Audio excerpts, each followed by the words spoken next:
مساء الخير أعزائي مشاهدي برنامج كوادر مصرية.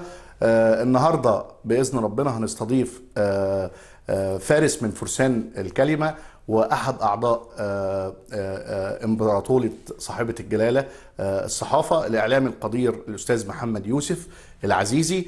هنتكلم عن الأحداث اللي موجودة على الساحة المصرية، بداية من زيارة البابا فرانسيس لمصر ومؤتمر الشباب اللي بيقوده رئيس عبد الفتاح السيسي في الإسماعيلية.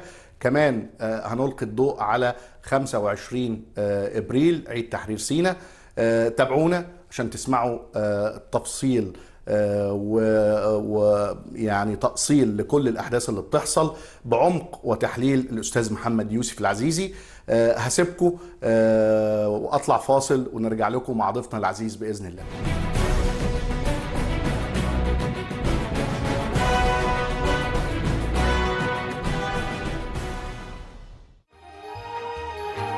الشركة الدولية لأجهزة المستندات بتقدم لك كل الخدمات.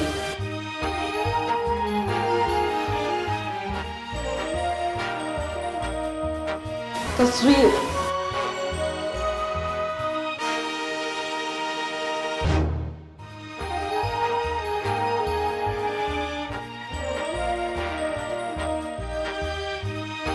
طباعة مستندات، طباعة رسومات هندسية.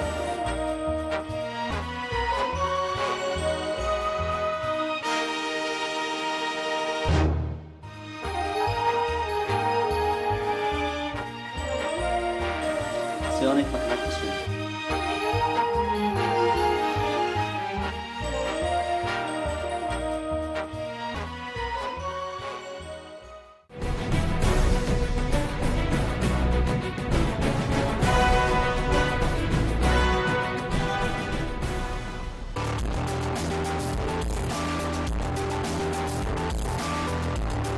مساء الخير أعزائي المشاهدين. النهاردة معانا في الاستديو الكاتب الصحفي الكبير الأستاذ محمد يوسف العزيزي، الكاتب بجريدة الجمهورية وعلم من أعلام الصحافة المصرية والإعلام القدير وفارس من فرسان الكلمة. مساء الخير يا أستاذ محمد. أهلا دكتور.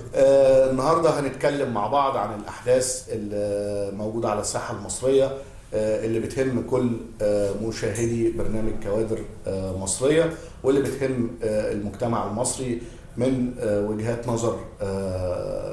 وجهة نظر حضرتك بطريقة تحليلية وطريقتك اللي بترصد كل الأحداث بعمق وبتأصل ليها وبنطلع في الآخر روشتة لعلاج الظاهرة اللي احنا بنعيشها.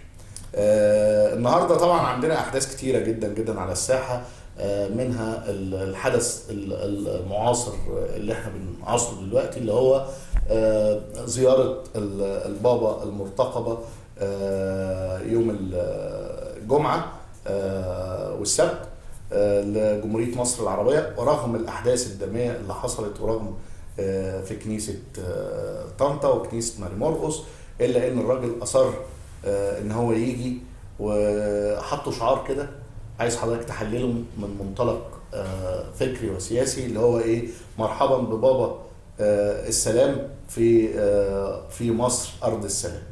تمام. اتفضل يا فندم. اولا مساء الخير على مشاهدينك وعليك وعلى كل الزملاء.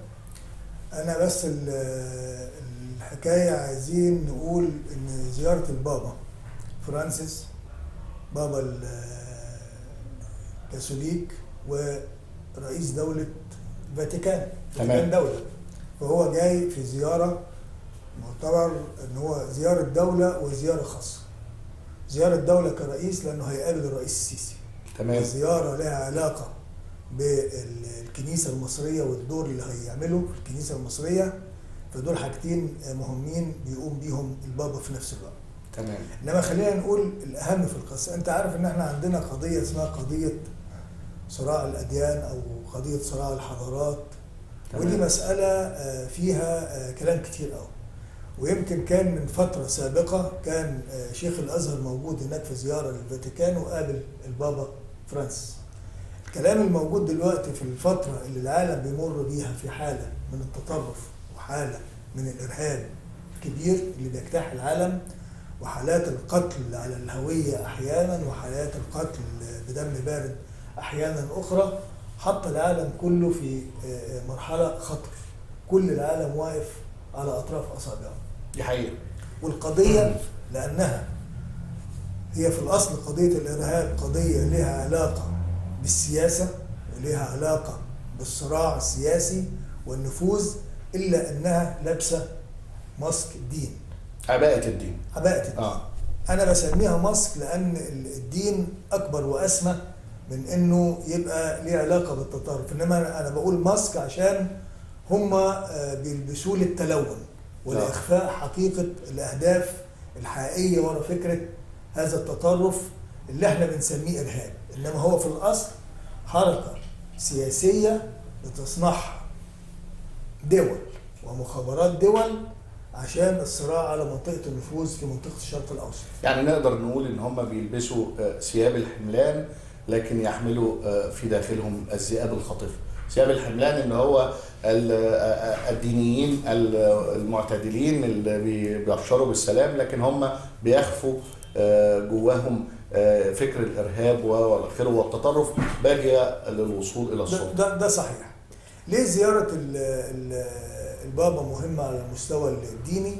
لأنه بيقابل رأس الكنيسة الأرثوذكسية في مصر. تمام. والكنيسة الأرثوذكسية في مصر أو الكنيسة القبطية في مصر هي كنيسة وطنية لها علاقة بالتاريخ المصري كله، بالوطنية المصرية، عشان برضو المسألة فيها جانب أو شق سياسي.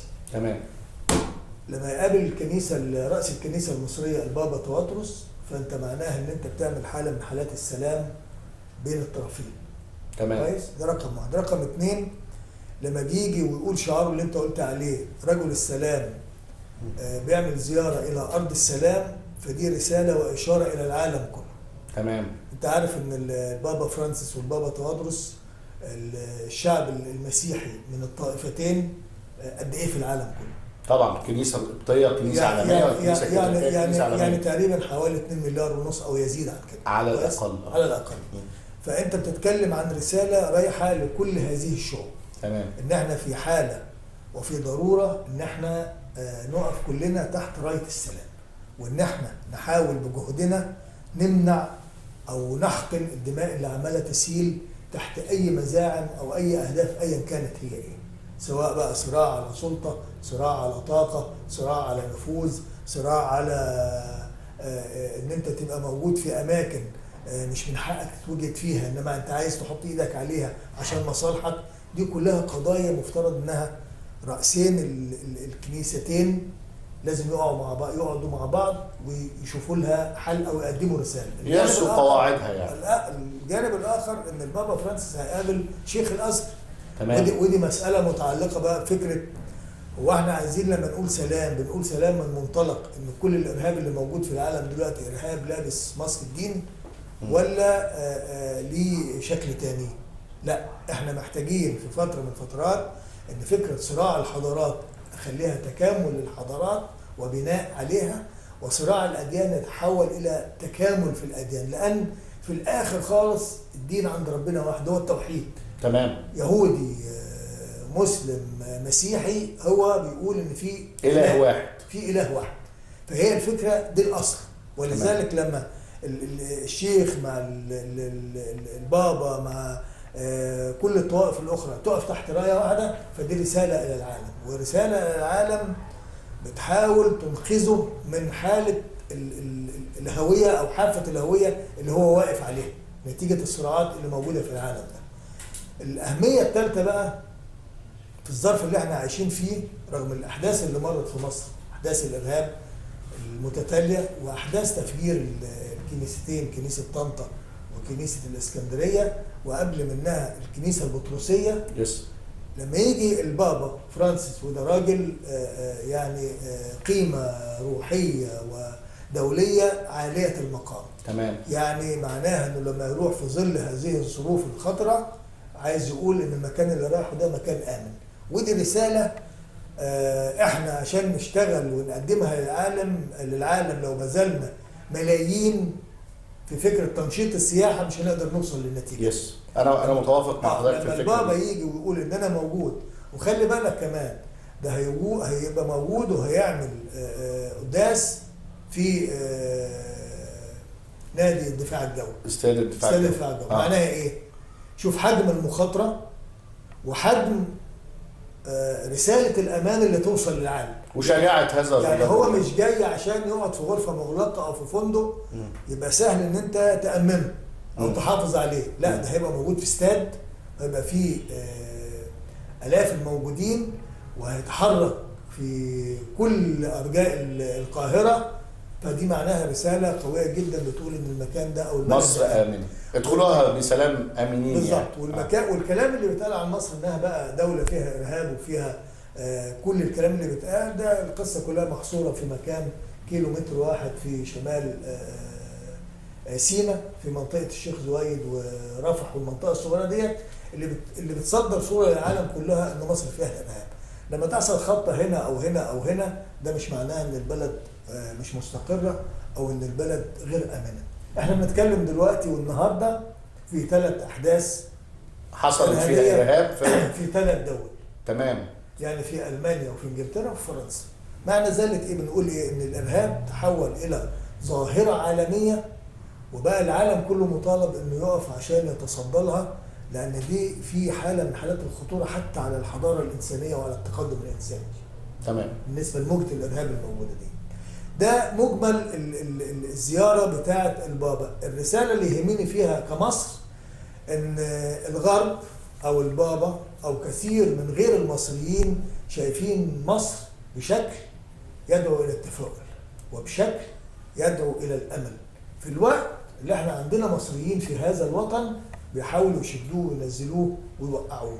هي دي المفارقه، وده اللي يخليك تحس ان انت رغم ان انت سعيد ان في البابا بيقول ان انا جاي رغم كل المخاطر ديت، لان انا جاي ارض السلام، وانه جاي يقدم رساله للعالم ان البلد دي امنه، انما هو في نفس الوقت بيرد على المصريين اللي مننا اللي بيحاولوا يوقعوا الدوله المصريه. يعني انا متصور ان دي الرساله الاهم، رساله مهمه جدا بالزبط.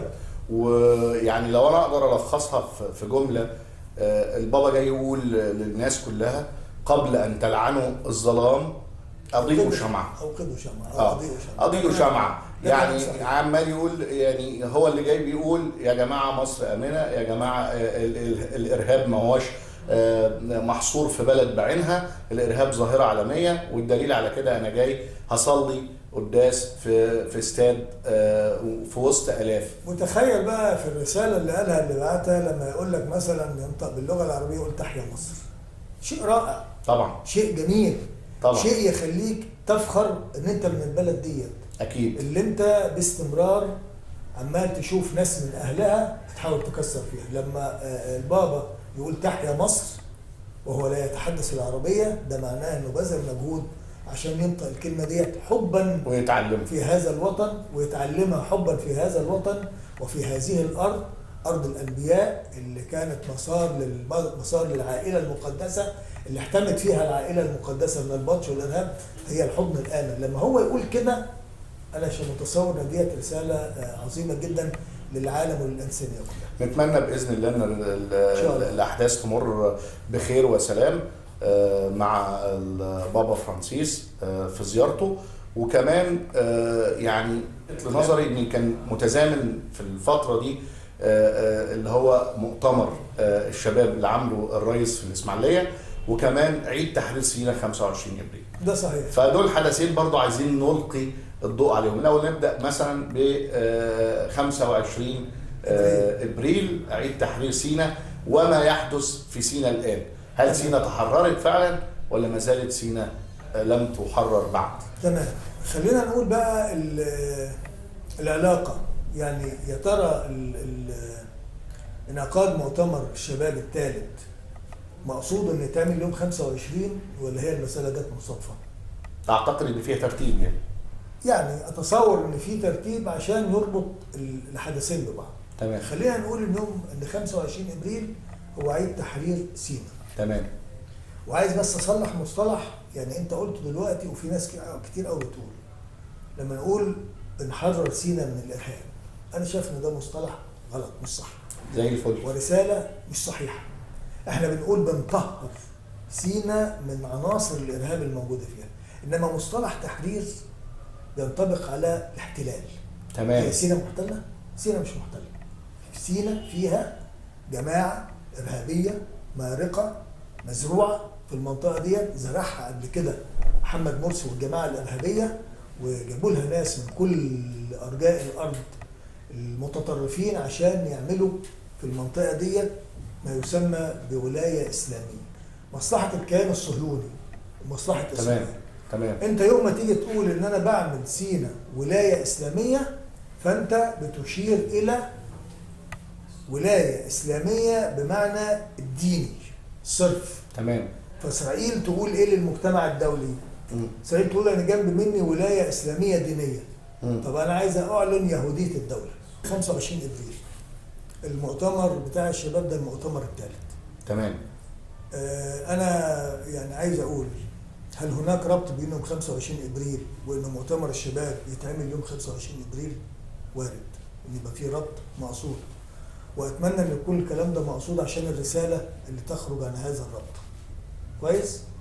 او ربما يكون جدول الرئيس عشان زياره البابا وعشان باقي جدوله الرئاسي، فالوقت ده بالنسبه لمؤتمر الشباب كان هو الفاضي يعني، او هو المتاح.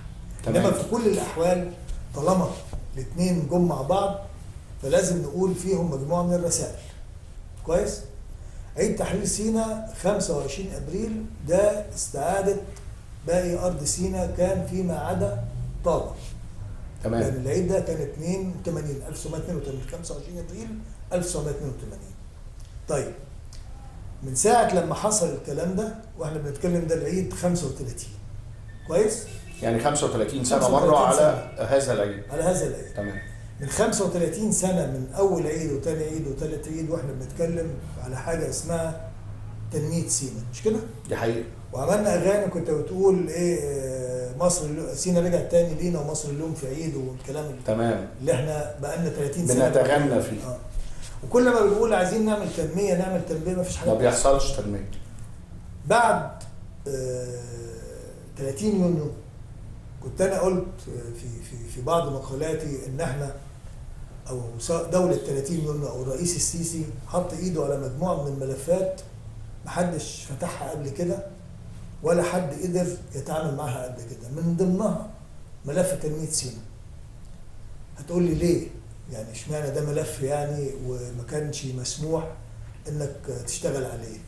هقول لك لان سيناء خلال ال 35 سنه دول كانوا محطوطه ورقه لحل ازمه او قضيه فلسطين. كان مطلوب ان يتاخد، واحنا شفنا الكلام ده في دوله الاخوان السنه اللي قعدوها، باعوا جزء والمخطط اللي كان موجود ان انت هتتنازل عن جزء من سيناء في مقابل ان انت تاخد ترانسفير للغزاويه، جزء من الارض، يعني فكره تبادل الاراضي. تمام. وتبقى عندك سيناء ديت بقت دوله انتزع جزء من سيادتها لحساب حل القضيه الفلسطينيه. تمام. لان انت عندك في سيناء في غزه حوالي 2 مليون مواطن غزاوي او يزيد في المساحه الضيقه دي. كمان 10 سنين المنطقه دي هتنفجر، مش هتستحمل قنبله سكانيه، مش هتستحمل قنبله سكانيه توصل لحوالي 3 مليون. طب تمام. الحل هيبقى ايه؟ لازم يحصل التنفيذ في سيناء او المنطقه تبقى في سيناء. ورفح والشيخ زويد. ولذلك كانت امريكا والرئيس الاسبق مبارك مش قادر يعمل التنميه، ودي مساله كان مضغوطه على مصر فيها. ما تقوليش عشان بقى اصل احنا ما كانش عندنا خطط وما كانش عندنا اموال، لا كان في نقدر نعمل الكلام ده. انما ده كلام ملف كان محظور ان انت تحط ايدك عليه. تمام. ولذلك بقى لما جه دوله 3/7 وجه الرئيس السيسي وحط ايده على الملف ده وقال ان احنا لازم نعمل تنميه لسيناء. بعد 35 سنه؟ ايوه بعد 35 سنه. طب انت بتقول الكلام ده كلام يعني كده كلام من كلام الاعلام؟ لا، انت عندك ادله بتقول ان انت بالفعل بدات تعمل تنميه في سيناء. تمام. ونقول منها مجموعه عناصر. اتفضل يا فندم. عندك مشروع الانفاق الاربعه اللي بيتعمل تحت قناه السويس، الانفاق العملاقه العملاقه اللي تربط الشرق بالغرب. اصل مفيش تنميه وانت عندك حاجز مائي. تمام. يعني مش هتقدر تنمي منطقه وانت عندك حاجز مائي عشان تعدي له، يا بتعدي بكوبري يا بمعديه، والاحتياطات الامنيه هتوقفك في حاجات كتير. كويس؟ تمام. فانت عندك فده انت بتعمل بنيه تحتيه عشان التنميه. عندك صحاره سرابيوم عشان تمام. توصل ميه عشان تبدا تزرع. عندك مدينه اسماعيليه الجديده اللي بتتبني تمام. في الشرق. عندك مجموعه من القرى الجديده اللي هتتعمل عشان تاخد المجتمعات البدويه او المجتمعات اهل سينا اللي هناك ويعملوا نقله حضاريه عشان التصنيع اللي داخل. كويس؟ تمام. عندك شرق بورسعيد، ميناء شرق بورسعيد، ما ده كله في الشرق، ده كله في سينا. كل دي تنميه. الى جانب القرار الرئاسي بتخصيص 10 مليار جنيه لتنميه سينا. خد بقى بعد كده الاتفاق الخاص بالاقتصادي مع المملكه العربيه السعوديه وفكره جامعه الملك سلمان ووادي السيليكون اللي بيتعمل والمدينه العلميه اللي بتتعمل ومصانع الرخام اللي بتتعمل ومصانع الاسمنت اللي بتتعمل. كل الكلام ده ده تنميه حقيقيه للمنطقه دي. ليه تنميه؟ لان بعد قومي بقى وامني وكل وعمق امني. عمق امني التنميه عمق امني. الامن القومي بالنسبه للمناطق الطرفيه من دولتك لازم يتنمى اقتصاديا، لان لما تبقى في بنيه تحتيه وفي اقتصاد وفي سكان هم اللي هيحافظوا على مصالحهم وعلى اموالهم وعلى حاجتهم، ومش هاجروا اي حد يحط رجليه في المكان ده الا في ظروف خاصه، وفي الحاله ديت بتبقى الدوله في حاله حرب. طب ايه راي حضرتك في المقوله اللي بتقول انه بعد 35 سنه سينا لسه ما اتحررتش؟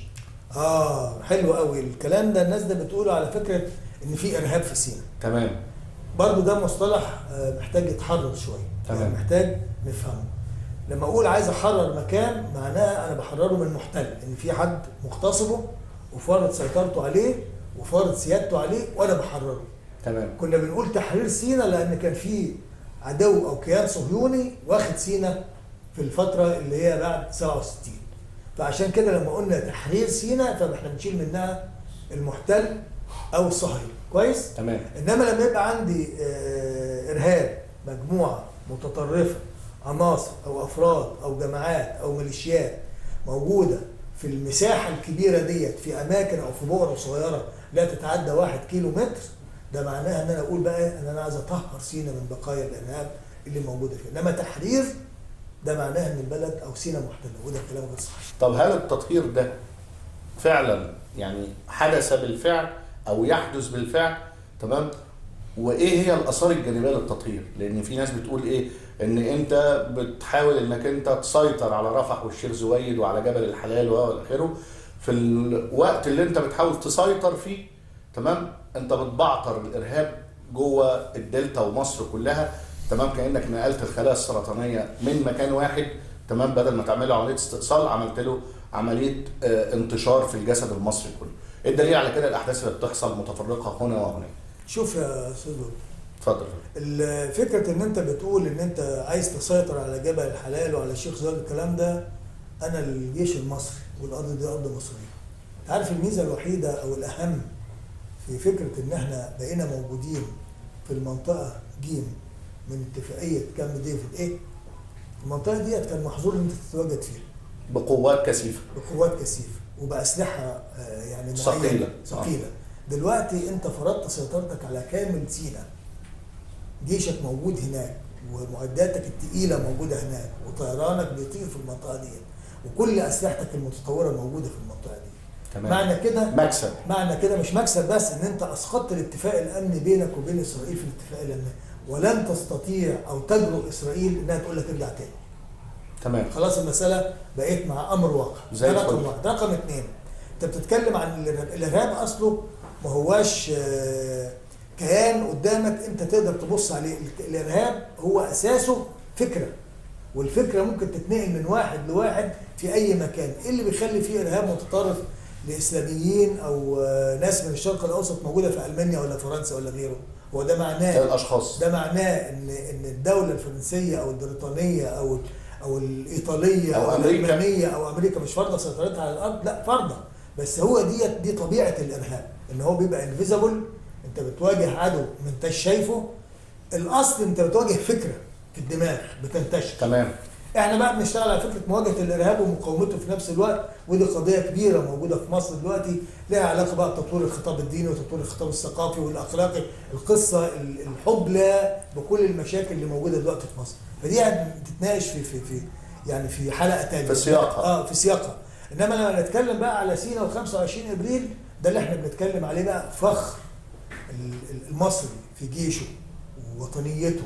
وخلي بالك احنا برضو واقعين في غلط وقعنا فيه من حرب 73. احنا في 73 رغم ان ديت حرب، هي الحرب المعاصره الوحيده في العالم اللي ما زالت بتدرس في كل معاهد، الاستراتيجيه بتاعتها بتدرس في كل معاهد العسكريه في العالم، وما زال فيها اثار لم تنشر، اللي احنا في مصر ما اديناش حقها بشكل صح، ما وثقناهاش. يمكن اتوثقت على المستوى العسكري، انما على المستوى الشعبي وعلى مستوى المصريين لا، في ناس كتير قوي ما تعرفش عنها حاجات كتير. احنا عندنا دلوقتي 4 اجيال تعرف عن اكتوبر، كوبري اكتوبر وبانوراما اكتوبر، انما تعرف ايه عن الحرب ومدينه 6 اكتوبر. ومدينه 6 اكتوبر صحيح. تعرف ايه عن حرب اكتوبر غير كده؟ لما تقول له ايه حرب اكتوبر، هات حد طلبه في الجامعه بالمناسبه، وده تحقيقات وكلام احنا عملناه. وانا شخصيا كنت بكلم طلبه من الجامعه لما كانت تيجي تتدرب عندي في الجورنال، اسالها عن الحاجات ديت ما تعرفهاش، يعني اقول له ايه حرب اكتوبر، فيقول لي يعني ايه 6 اكتوبر بالنسبه لك، يعني بيمثل لك ايه، يقول لي كوبري اكتوبر او بانوراما اكتوبر، انما ايه في الحرب وايه اللي حصل وايه التضحيات اللي تمت وايه العقليه والعبقريه المصريه ما يعرفوش حاجه. وده كان تقصير بقى من بقيه مؤسسات الدوله. المؤسسه العسكريه موثقه، انما لا الدراما اشتغلت بما يكفي، ولا الثقافه اشتغلت بما يكفي، ولا وزاره التربيه والتعليم اشتغلت بما يكفي. انت بتلاقي في الاخر اكتوبر ديت موجوده سطرين في كتاب من كتب التاريخ او صفحتين وانتهت القصه. رغم ان ما زالت لحد النهارده او لحد امبارح في مؤتمر الشباب الرئيس كان بيكرم فدائيين من 56 ومن 67. طيب احنا عايزين نتكلم باستفاضه عن يعني المؤتمر بتاع الشباب بتاع الرئيس. هنطلع فاصل ونرجع نتكلم علاقه المؤتمر بتاع الشباب بتطهير سيناء و25 ابريل وما يحدث في مصر. نطلع فاصل ونرجع لكم تاني اعزائي المشاهدين، خليكم معانا ما تروحوش في اي حته.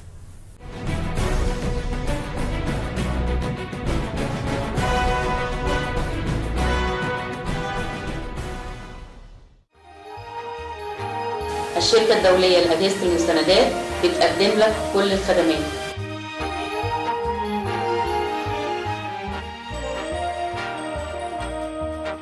تصوير،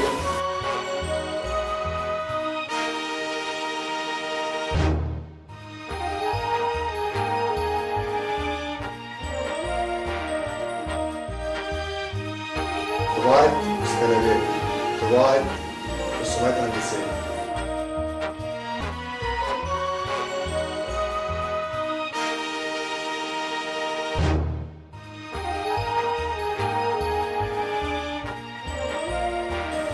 صيانة مكنات تصوير.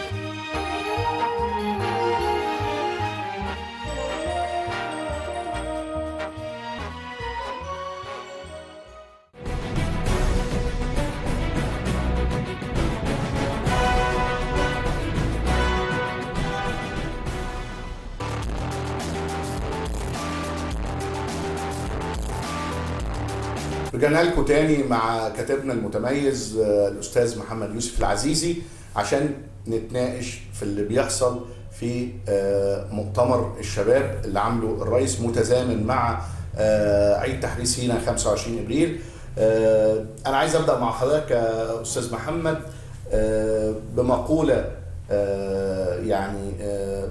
يعني كل الناس ابتدت تقولها لما اتفرجت على اليوم الاول والثاني والثالث لمؤتمر الشباب اللي معمول في الاسماعيليه مع الرئيس.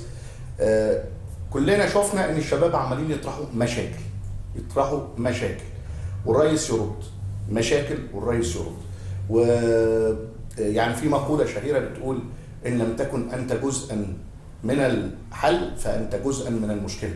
فانا شايف الشباب اللي بيطرح المشاكل دي هو جزء فعلا اصيل من مشكله التنميه. يعني هو يعني يمكن تزامن الاحداث ما بين 25 ابريل وعيد تحرير سيناء والمؤتمر كان يمكن في ربط ذهني في دماغ الرئيس ما بين الشباب اللي المفروض يقودوا مسيره التنميه في البلد كلها وفي سيناء بصفه خاصه، وما بين يعني فكر الشباب. فلكن انا مش شايف فكر الشباب متجه للحل، هو متجه للمشكله. تمام. شخصنه المشكله، كل واحد عنده مشكله كانه جاي لبابا حل لي المشكله دي. تمام. يعني خلينا نقول بقى بوضوح شديد، يعني احنا طوال السنوات اللي فاتت كلها ما كانش في جسور بين الشباب او فكره الشباب عموما وبين السلطه او بين القياده. تمام. عقود طويله والدنيا قايمه على الناس العواجيز اللي زينا، الاختيارات بتبقى منهم، كل حاجه بتتم منهم، يعني من ايام عصر السادات. والشباب على طول الوقت مهمش بمعنى ان هو مش شريك فاعل في المسؤوليه، يعني مش متحمل مسؤوليه، بيتعلم ويتخرج يشتغل في الحكومه، ايام ما كانت الحكومه بتشغل لحد سنه 84 وبعد كده المساله توقفت، يدور له على وظيفه او يقعد يعمل اي حاجه، انما هو مش شريك، ولذلك هو عازف عن الحياه السياسيه بشكل عام. لما نتخيل احنا دوله فيها 92 مليون واحد دلوقتي، فيها 104 حزب تقريبا، وكل الناس الاعضاء في 104 حزب دول لا يتجاوزوا 3 مليون. تقدر تحسب لي النسبه دي؟ يعني في البرازيل مثلا في الكوره، لعبه الكوره نص الشعب البرازيلي بيلعب كوره. دي حقيقه. كويس. انت عندك دوله تاريخها قديم جدا، سواء في الاحتلال او في الثورات من 19 ودستور 23 و19 وثوره عرابي قبل منها وكل الحركات الثوريه والكلام ده كله، مع ذلك مفيش حياه سياسيه بالمعنى الحقيقي. انما احنا عندنا شكل، يبقى عندنا 104 حزب وتحسب الناس اللي فيها فتلاقيهم كلهم ما كملوش 3 مليون. تلاقي نسبه كبيره جدا من الاحزاب الموجوده، نسبه كبيره جدا من الاحزاب الموجوده عباره عن راجل ومراته واولاده واصحابه الجيران وعاملين حزب واسمه حزب، يعني العدد في الليمون. حتى الاحزاب الكبيره الموجوده اللي كانت موجوده عندنا في مصر وما زالت، والقديمه والتاريخيه، انت ما انتش شايفها حتى دلوقتي على الساحه. وخلينا ارجعك بس لفكره، انت مؤمن بالعمل السياسي وبفكره الشباب ولا مش مؤمن؟ دي قناعه يا دكتور هاني. بمعنى ايه؟ انت عندك في الانتخابات الفرنسيه مين اللي في السباق الاخير؟ شاب 36 سنه 39 سنه ماكرون. في مواجهه ماري لوبان، ودي ابوها راجل اساسا مؤسس الحزب بتاعها، وهي ورثه الحزب يعني، وحزب ليه تواجد، حزب اليمين المتشدد ده. تمام. واخد بالك؟ ومع ذلك هذا اللوبان اللي وارد جدا بنسبه كبيره جدا يبقى هو رئيس فرنسا القادم، كويس، عمل التكتل بتاعه او الحزب بتاعه بقاله سنه ونص بس، يعني عمله من بدايه 2016. كويس. شاب عنده فكره وجمع مجموعه من الشباب اللي هو ماكرون واخد بالك، وسمى الحزب بتاعه الى الامان. كويس. ده حزبه اسمه الى الامان، بقاله سنه ونص وبينافس على رئاسه فرنسا وفي السباق الاخير. طيب ده معناه ايه؟ معناه ان احنا عندنا شباب وعندنا طاقات، بس ما عندناش اوعيه او وعاء سياسي يحتضنهم بالشكل الحقيقي. كل الحياه السياسيه اللي عندنا خلال السنوات اللي فاتت ديت كلها كرتونيه، بما فيها كان الحزب الوطني اللي كان بيتقال ايام قياداته الحزب الاكبر والاعظم والمؤدلج والكله، واتضح في الاخر انه حزب على الكمبيوتر بس. لما قامت احداث يناير وقع كله واتفرض. ففكره ان انت عندك حياه سياسيه شكل، انما حياه بمعنى حياه سياسيه ده مش موجود، ودي ازمه الشباب في مصر.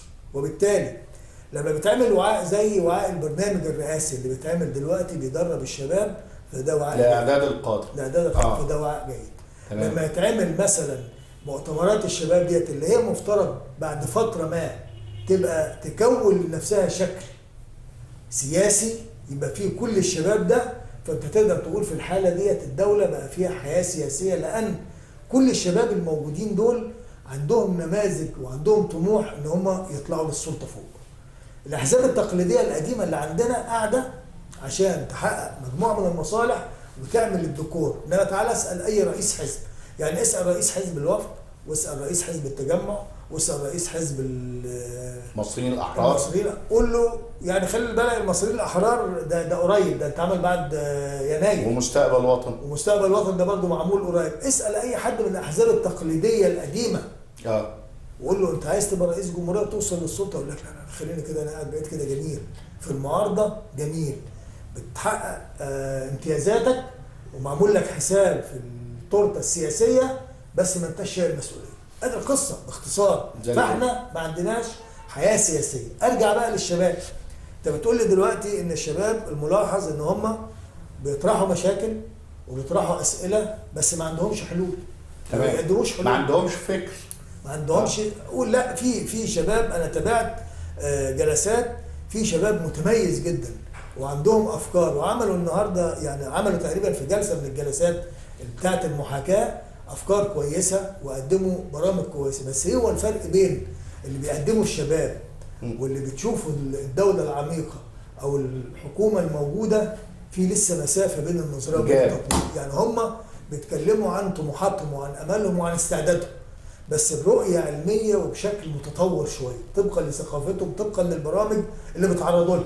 الحكومه بتاعتنا لسه حكومه بيروقراطيه تقليديه، بيروقراطيه بتاعه الدفتر وبتاعه الدوسيه وبتاعه الادابير وبتاعه هات الملف ده من الطرقه الفلانيه. كل الكلام ده لسه التكنولوجيا والتحديث والافكار لسه صعب عليهم شويه، ولذلك هتلاقي في مسافه. انما خلينا نقول واحنا بنناقش نقطه ايجابيه، هل الكلام ده ايجابي؟ اقول لك ايجابي.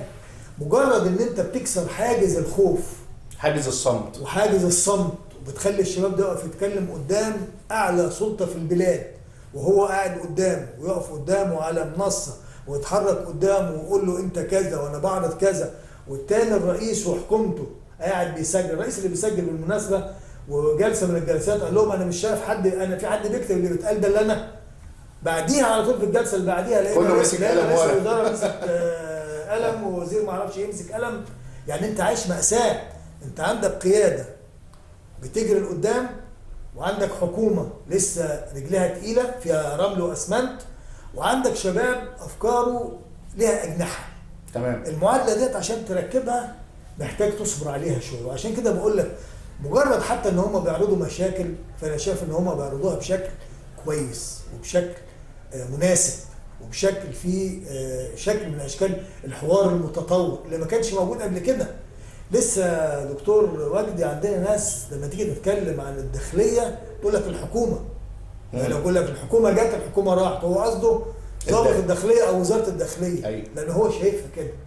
دلوقتي في بقى تطور في لغه الخطاب، وفي حتى لو انا بعرض مشكله فكويس قوي ان شبابنا حط ايده على المشكله. اول طرق النجاح انك تحط ايدك على المشكله وتوصفها. الحل ممكن ياخد منك شويه جهد، ممكن ياخد منك شويه ترتيب، ممكن تبقى محتاج شويه تنسيق، محتاج مساعده، محتاج دفع، محتاج مسانده. انما لما تحط ايدك على المشكله الاول فهتعرف ان انت عندك مشكله، فهتلتفت اليها، فهتدور لها على حلول، فهتجتهد انك تعمل حاجه. تمام.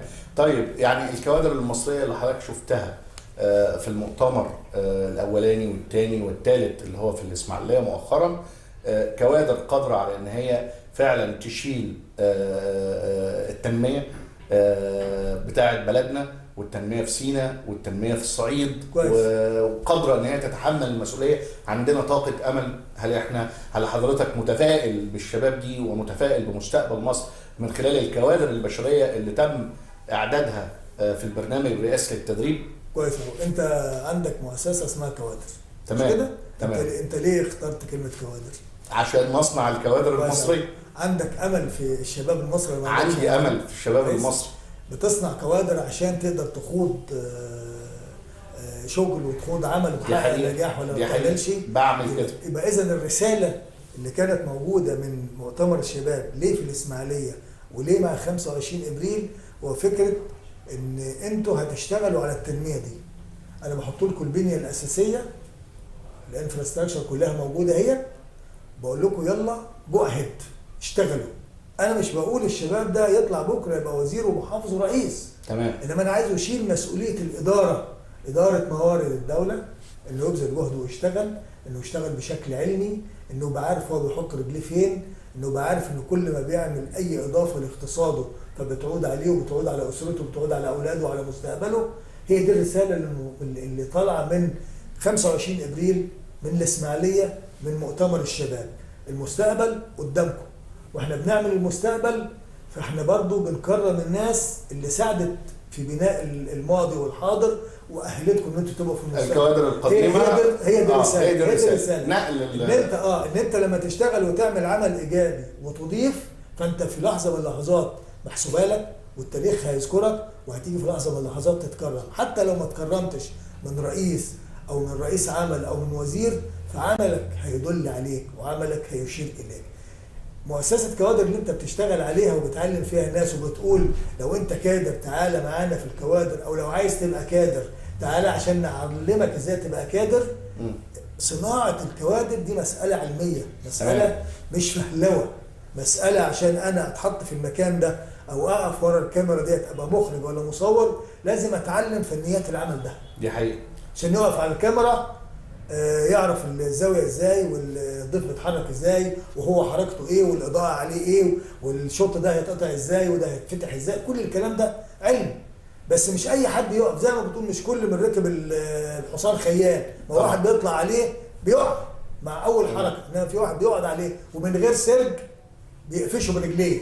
يعني يقدر يحرك الحصان بصوابع رجليه. هي هنا بقى الفكره، ان انا اتعلم، وانا بتعلم بشتغل وحد بيشاور لي وحد بياخد بايدي وبعد كده يقول لي شيل وتحمل القرار. متفائل حضرتك بالكوادر المصريه الشابه؟ بالقطع متفائل. ليه؟ هقول لك ليه كمان. اتفضل.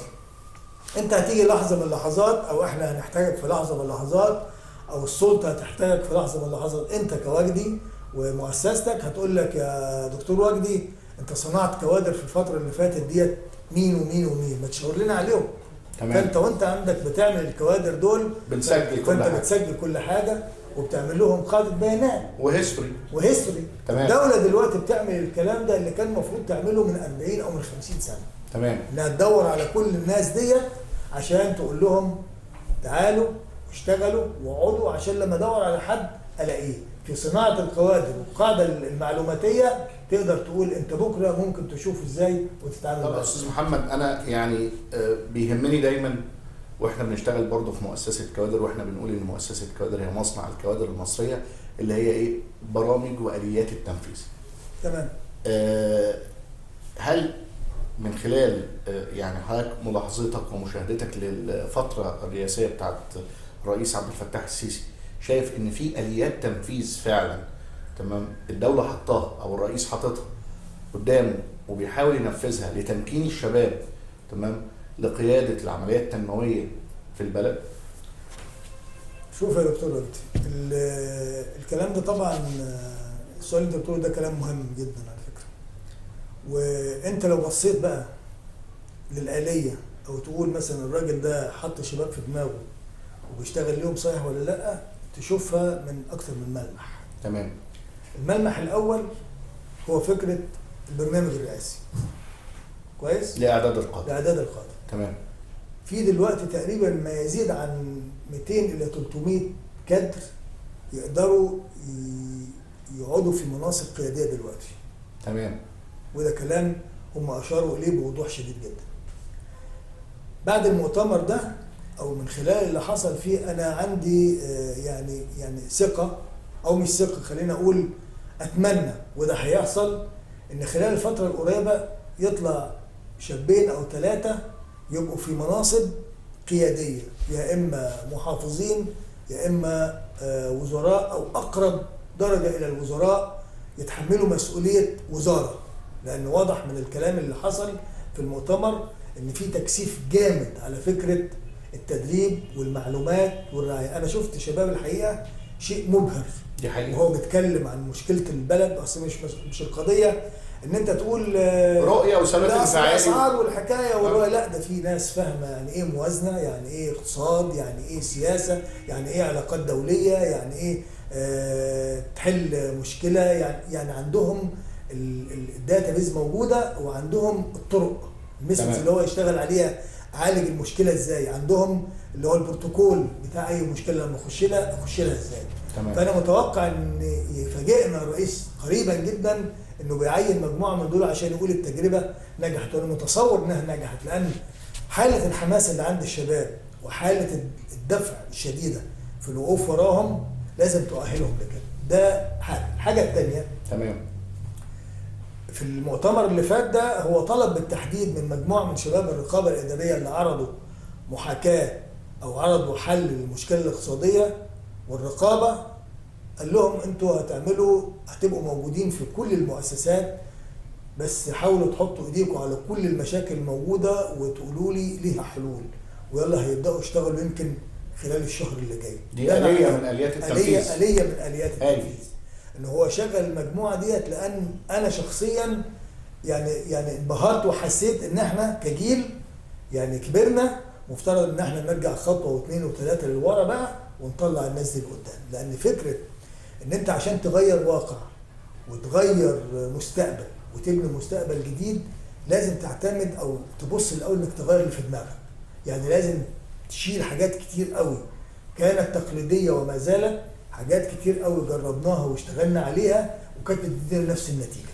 احنا عايزين نغير بقى حاله من حالات الشباب الفاهم والواعي واللي عنده قدره على انه يدخل في مخاطره ويتحملها بثقه، حتى لو فشل في مخاطره من المخاطرات فيكفيه انه دخل المعركه وكسر حاجز الخوف وحاجز الرهبه وفكره تحمل المسؤوليه. انا شايف ان ده شيء مهم جدا وعندي امل كبير في المساله دي. هي الفكره بقى اللي انت محتاج تعالجها في الاعلام ومحتاج تتكلم فيها، ان انت تعمل برنامج لمحاربه الاحباط. ان انت تواجه الاحباط وتواجه الناس المحبطين، مش المحبطين. المحبطين لو فهموا الصوره هيخرجوا من الخانه ديت يروحوا خانه الشغيله. تمام. انما المحبطين اللي بيمارسوا او بيصدروا فكره الاحباط في كل حاجه، ودول مدفوعين بايدي خارجيه او داخليه. بالظبط، ودول منظمين، يعني دول في تشكيلات بقى، يعني تمام. دول ممولين ومدفوع لهم ودي شغلتهم، يعني هم اعملوا كده بالشكل ده. لما تلاقي واحد مثلا، وخصوصا في كلام بقى الجيل الرابع للحروب والخمس، فكره الشائعه وفكره ان يجيب لك معلومه غلط ويقول لك ده حصل كذا كذا كذا كذا كذا، وسائل السوشيال ميديا والكلام ده كله تنقلها بسرعه وتشيرها من مجرد العنوان. كتائب منظمه. بالظبط كده. يعني مثلا في خبر اتنشر على موقع صدى البلد، انا حتى كتبت عليه تعليق لما قريته، لما كان الرئيس في المؤتمر بيتكلم عن العربيه بتاعت السندوتشات بتاعت البنت اللي البلديه شالتها، او عربيه البرجر، المحليات عربيه البرجر، واتكلم وقال لوزير الداخليه يعني انت بتنفذ القانون بس الناس عايزين يظبطوا او اوضحوا، يعني انت ليه ما عملتش الكلام ده؟ وبيضحك، مش كده؟ كلنا شفنا المشهد ده. جه صدى البلد، موقع صدى البلد، وهو بيكتب الخبر راح كاتب السيسي يعنف وزير الداخليه بسبب عربه البرجر. هو لا السيسي عنفه ولا السيسي قال له كلام، انما انا كمواطن بقى ضد الكلام ده وضد وزاره الداخليه، هروح واخد العنوان ده على طول وعامل له شير، السيسي يعنف ودعا وزير الداخليه نرجع بقى كراهيه الداخليه تاني. بالظبط، وروح عامل حاله من حالات الصوره او الايمج اللي تقول لك ان السلطه التنفيذيه فيها بتعرقل اليات تنفيذ فكر الرئيس. وحاجه ثانيه انها مش متفقه. ده الرئيس عنف وزير الداخليه، فحد يطلع يقول لك ايه؟ طب هو بدل ما يعنفه ما يشيله، سايبه ليه؟ ويبدا حاله من حالات اللغط والجدل يدور على فكره اساسا كانت غلط، على كلمه، على عنوان. المحبطين بقى اللي بيصدروا الكلام ده، انا محتاج آلية قويه تواجههم وتصحح المعلومات دي بسرعه للناس. انت عندك مشروعات وعندك شغل اتعمل، العين ما تقدرش تنكره، يعني ما تقدرش تيجي تقول انا مش شايف حجم المباني ديت والمدن الجديده والاسكان اللي بيتعمل ده، والا يبقى انت ما عندكش نظر. انا اسف، محور قناه السويس خالص. محور قناه السويس في مشروعات كتير قوي، في بنيه تحتيه بتتعمل لسه ما حدش شافها، العاصمه الاداريه الجديده. انما تعالى اتكلم على اللي بيحصل في العاصمه الاداريه الجديده، فحد يقول لك لا ديت في الاخر ما حدش عملها فياخدها اتنين وهتبقى مساكن شعبيه والناس هتقعد، هتبقى مدينه متطوره. ليه؟ لانه لسه ما شافش، لسه بتتعمل البنيه التحتيه تحت، ما شافش. تمام. انما انت مش شايف ان احنا عندنا محطات كهرباء خلت الكهرباء ما تتقطعش دلوقتي عن السنتين اللي فاتوا؟ ولا ما انتش انا شايف؟ لامس وشايف. يعني انت قاعد في غرفه مظلمه بتدور على قطه سوداء في غرفه مظلمه؟ لا طبعا. ولا انت شايف ادي مثلا انجاز من الانجازات تكلف مليارات من ضمن الفلوس اللي اتدفعت.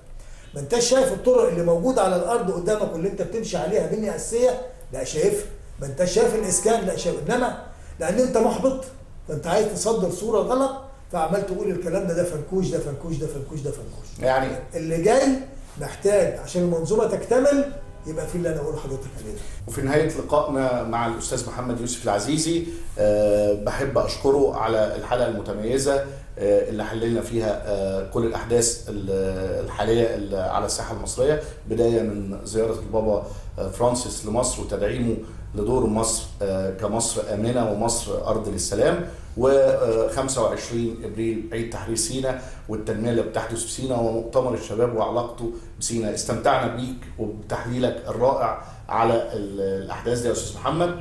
وانا بشكرك وبشكر طاقم العمل الفني اللي معانا، المخرجين والمصورين، وبشكر مؤسسه كوادر، وبتمنى لك دايما التوفيق ان انت تبقى جزء مهم من حركه التنميه في مصر. ربنا يخليك يا استاذ محمد.